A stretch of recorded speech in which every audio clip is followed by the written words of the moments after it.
iPhone 16 Pro Max, how to use the camera control button that you get with the iPhone 16 series. So to use the camera control button, right off the bat, let's start with launching the camera app. So with a single press, so if I just go ahead and do a single press like this, it will directly open the camera app for me, right?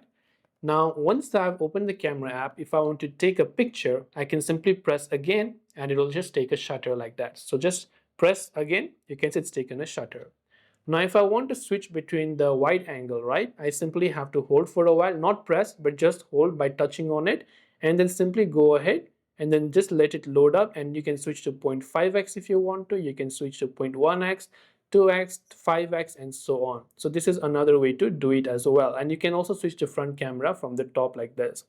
Now another thing is, if you want to record a video with this, you simply have to press and hold on it. So when you press and hold, as long as you're still holding it, right, you can see I'm still holding it, what happens is it is just going to keep on recording, and as soon as I release it, the recording is going to stop like this.